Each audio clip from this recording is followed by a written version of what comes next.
আজ চলে গেছিলাম পিসির বাড়িতে পিসিকে সারপ্রাইজ দিয়ে, কাউকে কিছু না বলে চলে গেছিলাম। তারপরে এই পিসি মুখের মতো দেখতে মেয়েটা কে ভাই চিনতে পারছি না। আচ্ছা আমারই পিসির মেয়ে, ভুলে গেছিলাম।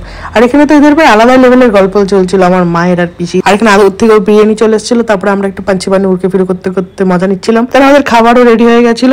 বাট কিন্তু আমার পিসির হাতের রান্নাটা সব থেকে বেস্ট ছিল, যতই আউট থেকে বিরিয়ানি আসুক। তারপরে ব্লিঙ্কিট থেকে দিয়ে দিল আইসক্রিমের অর্ডার। আমাদের একটু ভাই বোনের ভালোবাসা উতলে পড়ে যাচ্ছিল আর কি। আর রিয়াকশন থেকে তো বুঝেই গেছো এর কতটা ভালো লেগেছে আইসক্রিমটা। সবকিছু করার পরে একে একটু জ্বালিয়ে নিচ্ছিলাম, কারণ ভাতটা হজম হচ্ছিল না। তারপরে আমরা রেডি হয়ে চলে গেছিলাম বড় পিসির কাছে, কারণ বাপির শরীরটা খারাপ। এবার বাপিটা হচ্ছে আমার বড় পিসি, যাকে আমি ছোট থেকেই বাপি বলে রাখি। আর এখানে গিয়ে দেখছিলাম আর কি পুচকু পুচকু বাচ্চাগুলো এত কিউট ভাই। আর এই মেয়েটার খাবার কোনোদিন শেষ হবে না। হালকা করে টিফিন করে আমরা চলে গেছিলাম ছাদে আমার বড় পিসির বাগানে। এত কিছু ফুল ফল ধরেছে, একদম দারুণই লাগছিল দেখতে। আর বড় পিসি আমাকে এই গোলাপটা গিফট করলো, এত সুন্দর ফ্রেন্ড ছিল, আমি এখনো পর্যন্ত রেখে দিয়েছি। গল্প টল্প সেরে আমরা চলে গেছিলাম বাড়ি যাওয়ার জন্য।